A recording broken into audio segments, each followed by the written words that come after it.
Welcome to Adventist News and Views, your video source for the latest information and insights shaping the Adventist conversation, brought to you by Spectrum. Here are the highlights of this week. Storm front rising. Conrad Vine and Ron Kelly disrupt the denominational forecast. Andrews University professor's departure sparks transparency debate at Andrews. Spectrum gets an exclusive interview with Ryan Day about his breakup with Adventism. Finding God in Horror, Sinners and the Black Christian Struggle. Plus our latest Spectrum Journal and Video of the Week.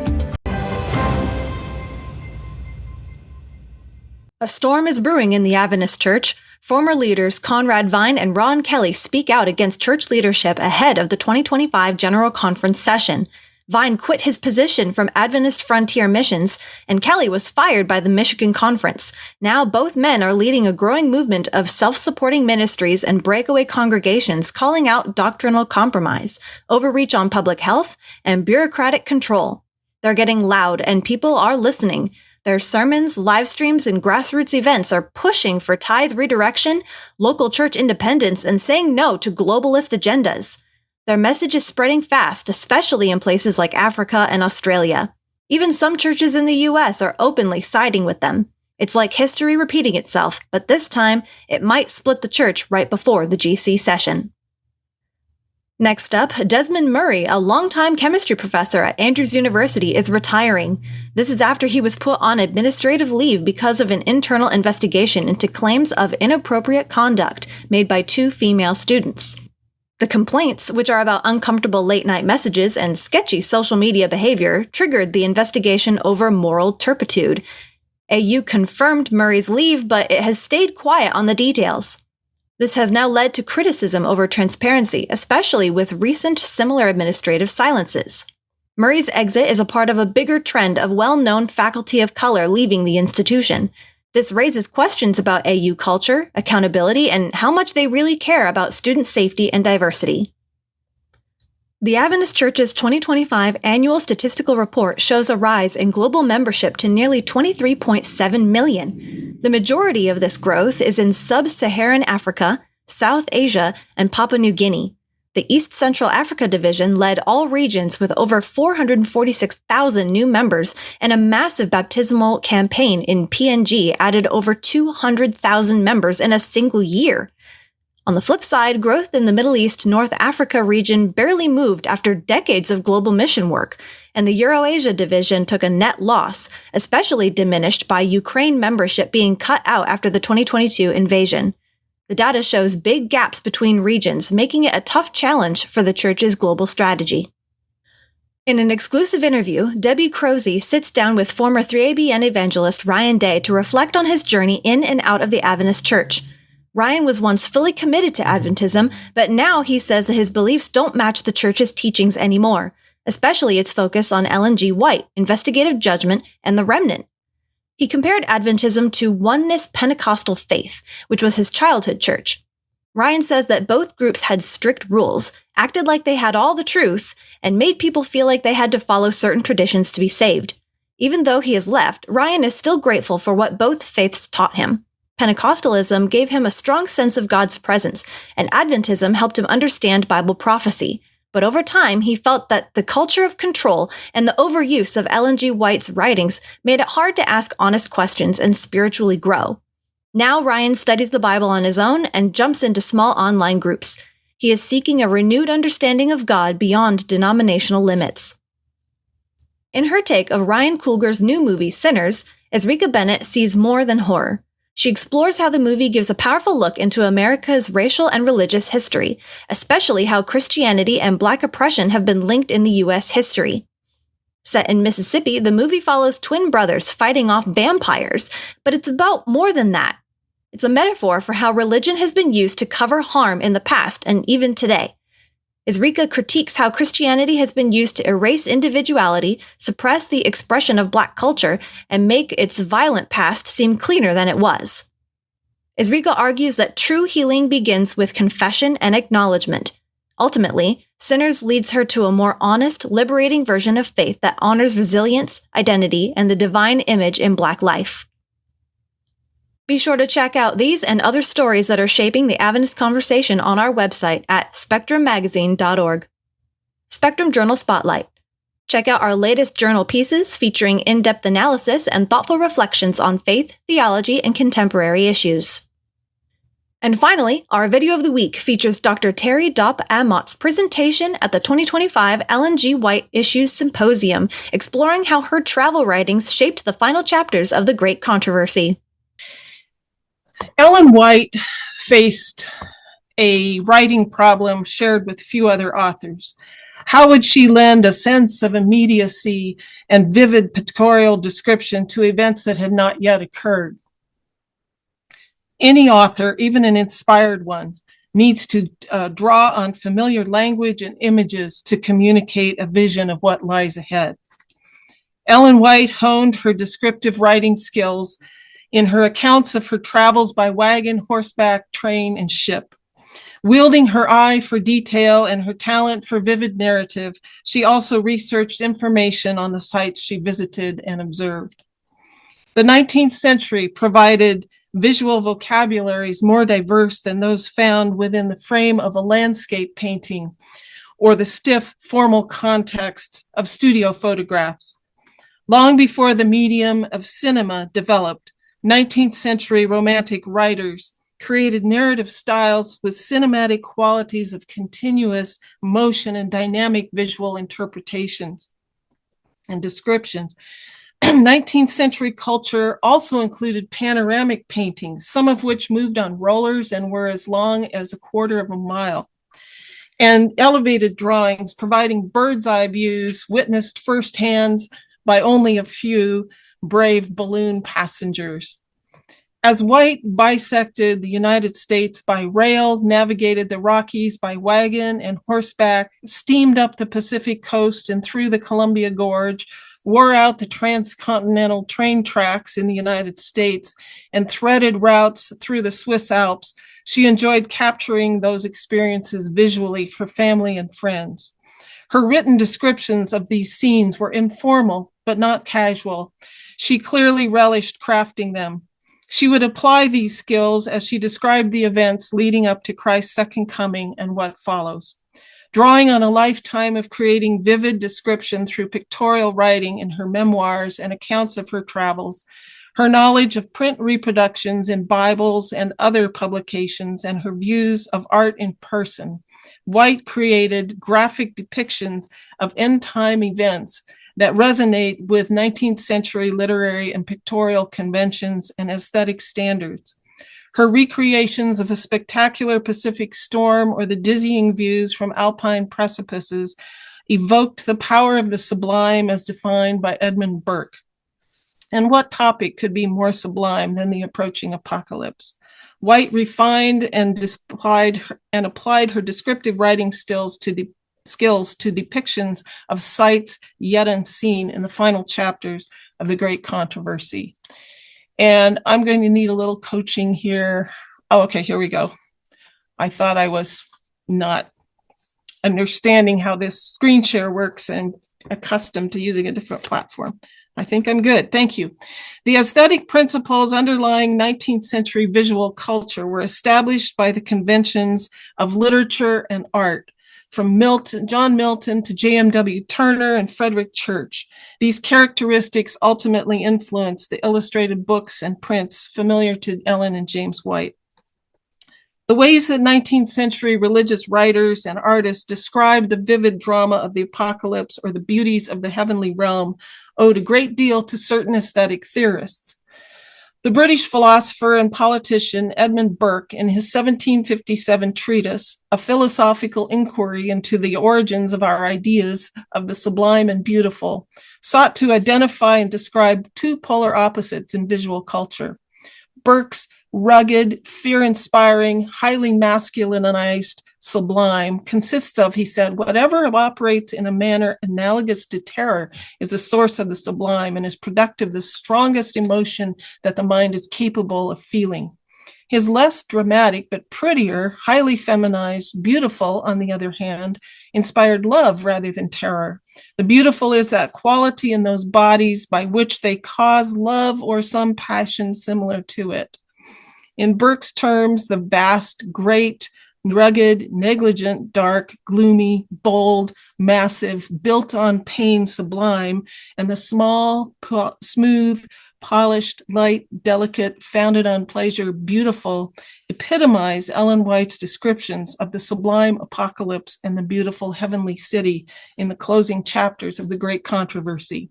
Indeed, the art historian David Morgan has termed the Protestant revivalist treatment of apocalyptic themes the evangelical sublime, a genre that is startling and at times disturbing.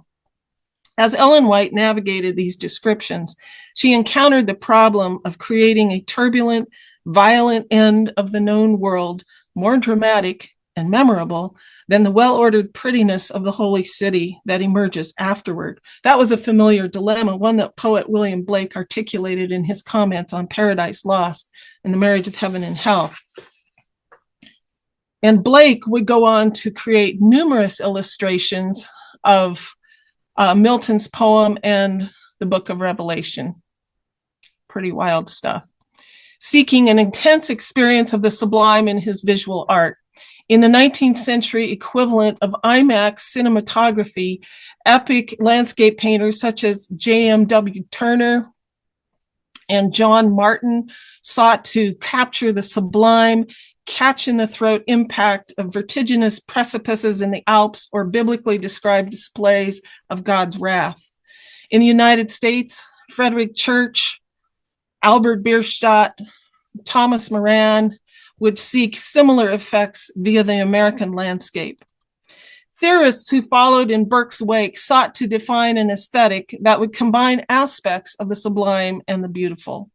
The late 18th century artist and cleric William Gilpin sought to make the beautiful features of landscape interesting by disrupting their smoothness with aspects of roughness and ruggedness, a quality he termed picturesque, in other words, like a picture, to achieve effects more harmonious than a pure dose of the sublime and more interesting than the strictly beautiful. Soon another British theorist, Euvdil Price, further distinguished the sublime and beautiful aspects found in nature from the use put to them by the art of the picturesque. Gilpin and Price favored the landscape styles of Nicolas Poussin, Claude Lorrain, and many other imitators. Now, we can be quite certain that Ellen White never read Burke, Gilpin, or Price, but those writers did not invent the concepts they defined and methodized. Rather, they highlighted qualities that had already existed. Further, their definitions did shape the world of visual art that Ellen White and others like her saw in prints and illustrated books.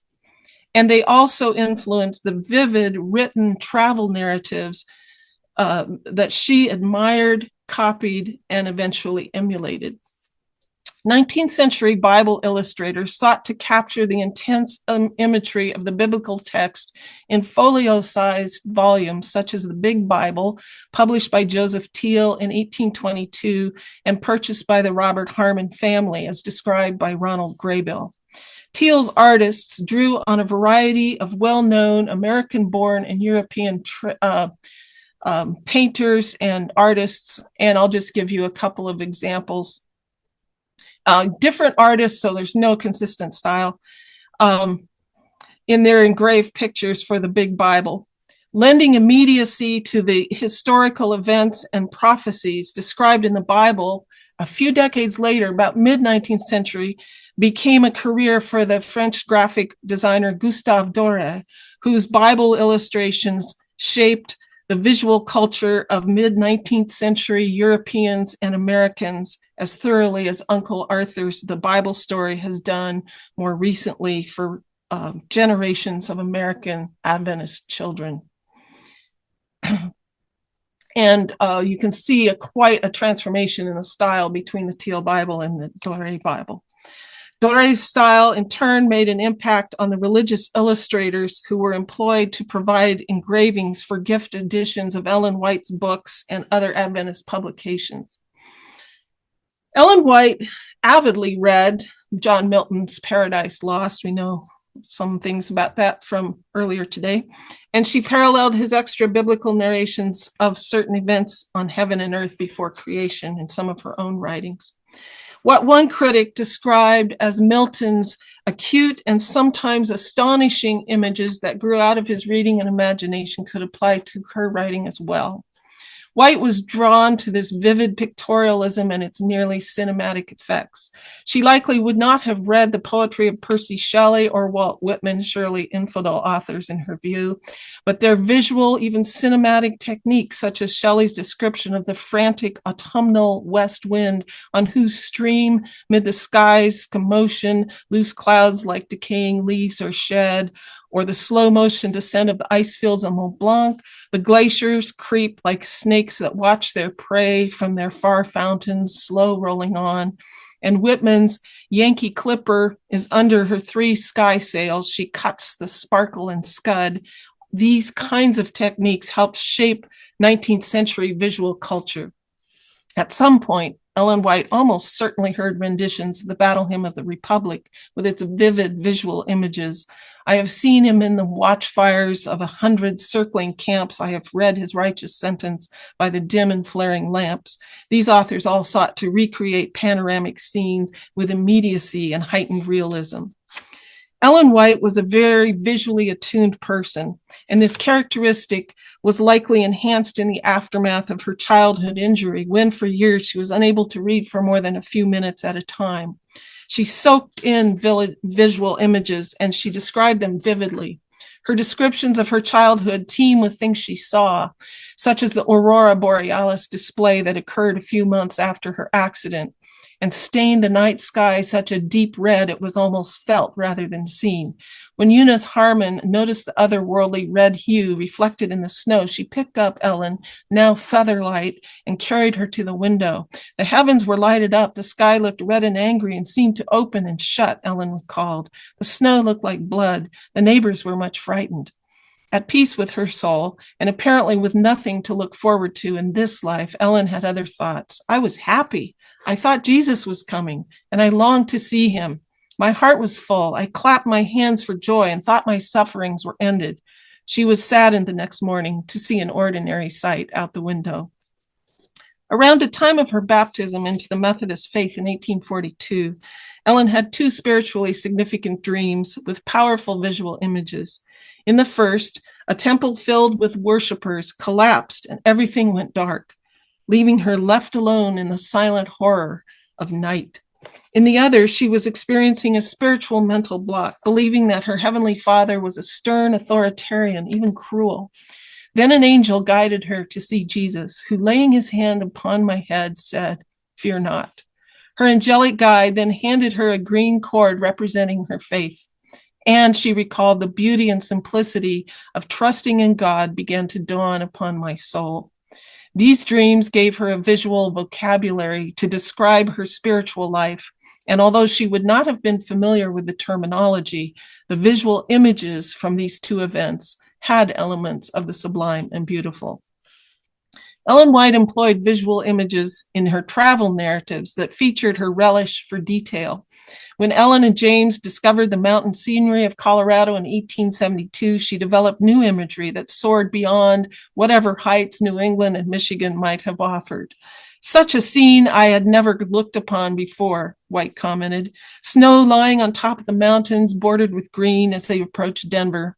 The following summer, they explored the heart of the Rockies on a wagon trip across the Continental Divide to Grand Lake and Middle Park.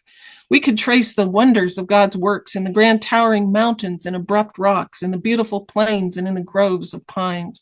The variegated trees showing the marks of autumn were interspersed among the living green pines, presenting to our senses a picture of great loveliness and beauty.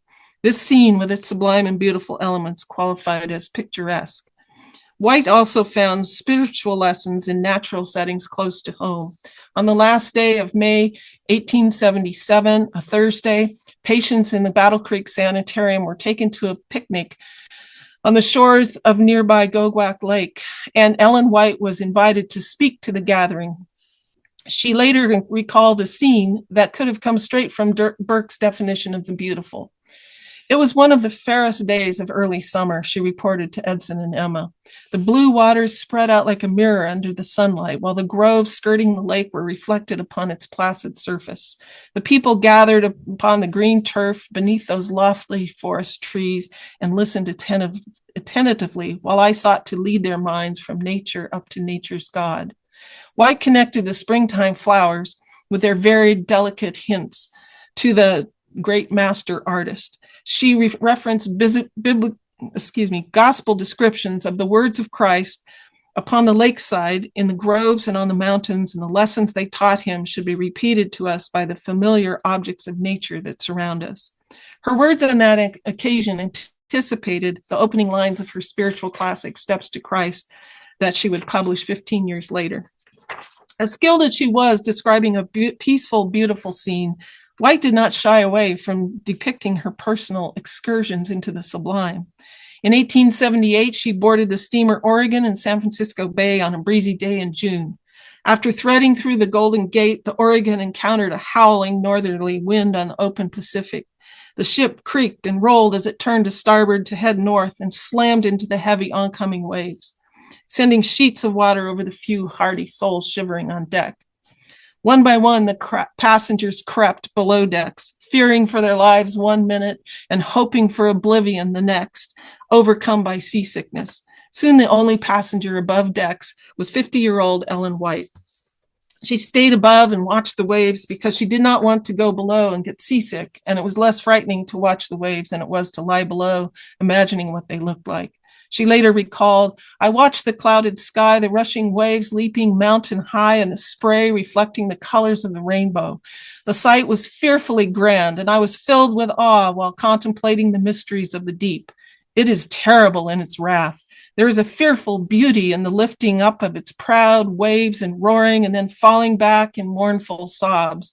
I could see the exhibition of God's power in the movements of the restless waters, groaning beneath the action of the merciless winds, which tossed the waves up on high as if in convulsions of agony. Sublime scenery must include an element of danger, and at this point there was a very real risk that her steamer would join the other vessels sitting on the bottom of the coastline on the San Francisco to Portland run. She reported in Signs of the Times, I could not become weary of looking upon that grand scene, and I reflected how easily all on board might be engulfed by the angry waters. In spite of the apparent danger, White had a reason to appear calm and brave to the other passengers in the ship's crew that day as she meditated on the New Testament story of Christ walking on the water in the Sea of Galilee. There was an unseen power holding a steady grasp upon the waters, she reflected. God alone has power to keep them within their appointed boundaries. Even a terrifying natural setting could lead her toward a spiritual conclusion. White's visual descriptions of divine lessons from nature were as fluent in the context of the sublime terror as they were in the pleasant pastures of beautiful imagery. She taxed her descriptive powers again during her travel to the Pacific Northwest later on. As she traveled down the Columbia River in the steamer D.S. Baker in 1880, she described the basalt cliffs lining the Columbia Gorge to her sister and brother-in-law, Mary and Samuel Foss. We come to rocks of singular formation, appearing as though an artisan had been laying an immense wall for a house. These rocks are the Palisades, stretching miles on the banks on the river.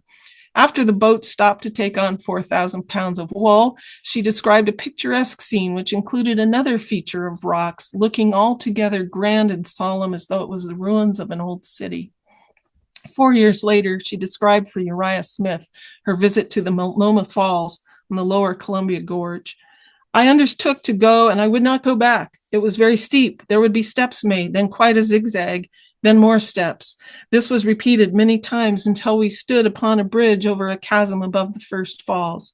The water pours from the top of a mountain about 900 feet high, and as the water descends, it breaks upon the jutting rocks, scattering off in a beautiful spray. Here was the most beautiful sight to look upon.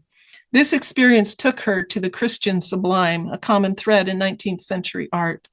We feel subdued and awed in the presence of such manifestations of the great God, she noted, quoting Psalm 148, 3, 7, and 8. In February 1880, White traveled with several others from Battle Creek to California on the Transcontinental Railroad. On the long train trip, which was her 15th rail excursion across the country, Ellen White wrote a detailed journal letter to her twin, Lizzie Bangs. White's eye for detail, her vivid word pictures of the passing scenery, and her pithy comments about other passengers in this journal letter provide a fascinating picture of transcontinental train travel at that time. They boarded the Chicago and Northwestern Railway on Monday, February 23, heading toward the familiar Union Pacific route to San Francisco.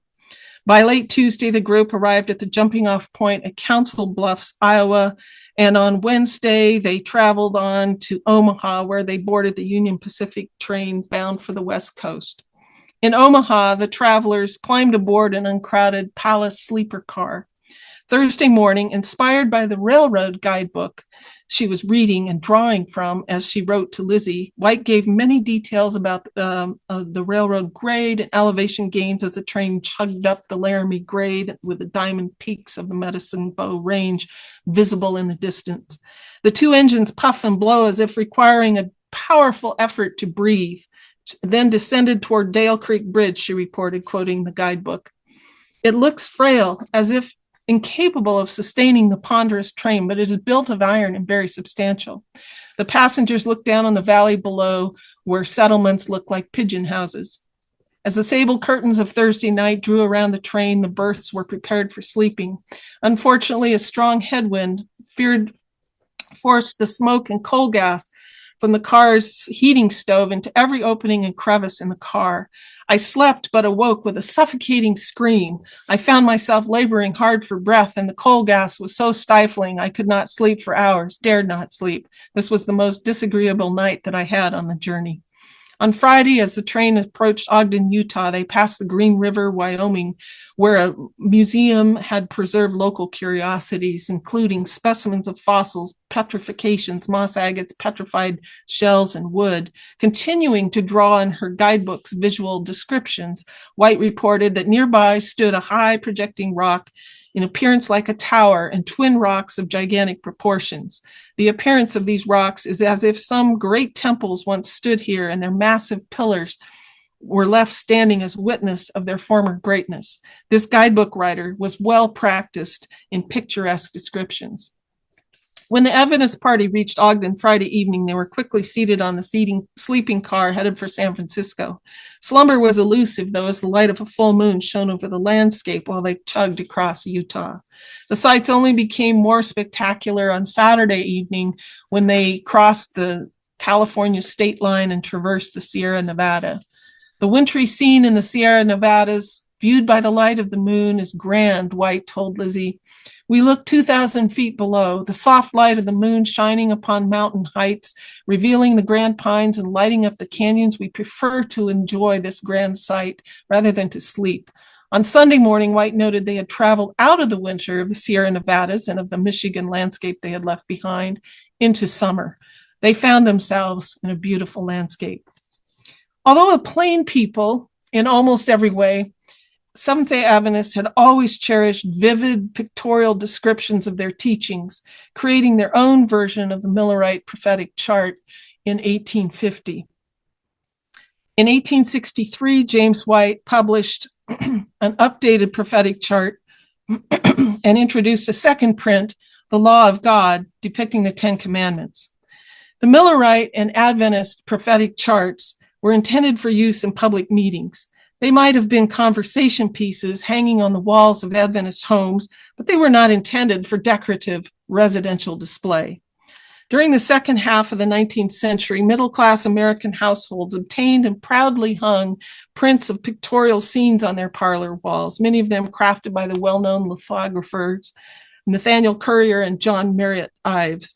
The art historian David Morgan has traced the way Adventists developed their own schemes of parlor decoration.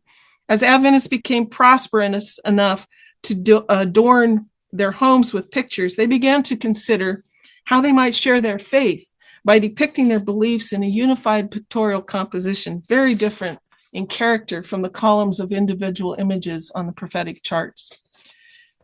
Merritt Gardner Kellogg sought to meet this perceived need in 1873 by designing an allegorical print, The Way of Life, From Paradise Lost to Paradise Restored. This lithograph featured vignettes of the fall, the Old Testament sanctuary worship, Christ's baptism, and the Last Supper, flanking two central images. The Tree of Life dominated the composition with two banners containing the 10 Commandments hanging from its branches. The all-seeing eye of God peered through the leaves. A smaller image of Christ on the cross occupied the right foreground of the print. This print had some visual infelicities, especially for Adventists, the all-seeing eye that evoked Masonry in the US dollar bill. And James White hoped to locate a more highly skilled artist to upgrade the design. 3 years later, in the spring of 1876, James hired a well-known print illustrator, Emily Sartain, to produce an improved image for a new lithographic print.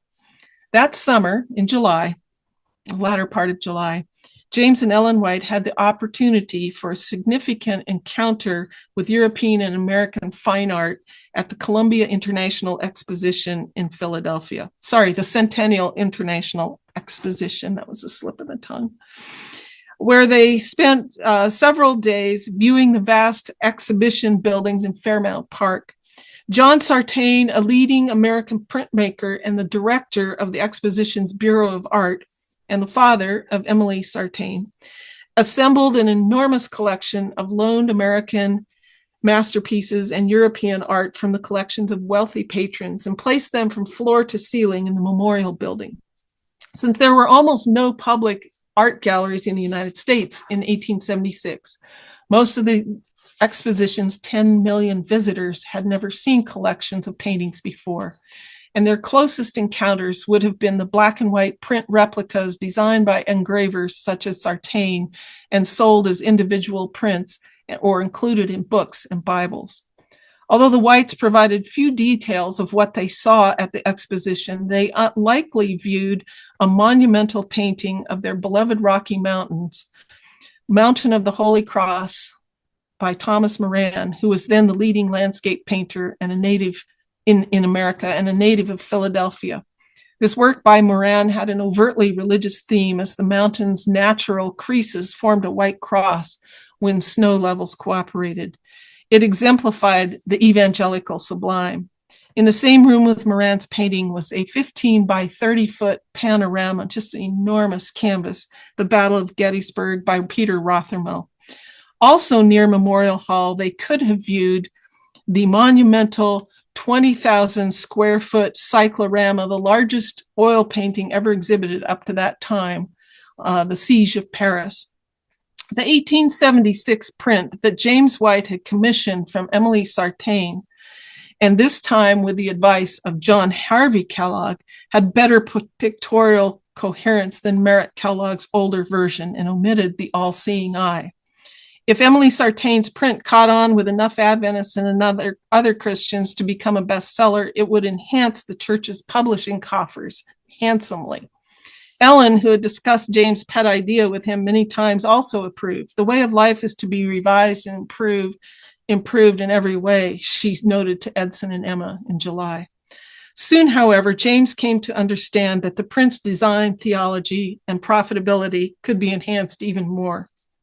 Conversations about the love of Christ that had emerged in Ellen White's letters through the 1870s, particularly in her letters to Edson and James, were part of a dialogue between her and James on the role of Christ's righteousness in salvation. Although the Adventist church was growing rapidly, the Whites believed that its legalistic focus on Sabbath keeping, something they had stoked over the years, was diluting the most important message the church could be proclaiming in the earth's last days. The Adventist theologian Woodrow Whidden has noted during the late 1870s, the Whites comprehended a lack of Christ-centered emphasis in Adventist preaching and a theological misunderstanding of justification by faith, which was frustrating the work of the latter rain and the arrival of the long-anticipated loud cry. And they believed the Kellogg-designed prints were part of the problem. As James sought to redesign the Kellogg print in the spring of 1880, he reported to Ellen that the law tree is removed. Christ on the cross is made large and placed in the center. In other particulars, it is about the same, excepting the baptism scene in the heavenly city will be very much improved. In addition to adapting the images theologically, he also wanted to create a new print design that would reach the highest standards of American art and thus broadly appeal to Christians. With satisfaction, he reported to Ellen a few days later, with the increasing demand for our writings and the new way of life picture, there will be an income of several $1,000s annually, besides the immense amount of good our writings will do. He likely saw a role for his sons in this family industry he was creating. That fall, he told Willie, "I have a burden on me to preach Christ, Christ, Christ through the signs this winter. Then in the spring, have out a value to be translated in all the languages where there is a call for the book." He's speaking of a gift book to complement the new print he's working on. "I shall get out another print with this title, Christ, the Way of Life. I shall remove the tree, put Christ in the center, a little larger and prominent, then have one plate with baptism scene, one without it to sell to sprinklers, as marking pragmatism would take the designs beyond those who believed in baptism by immersion, and one to be mortgaged. These will be wonderfully improved."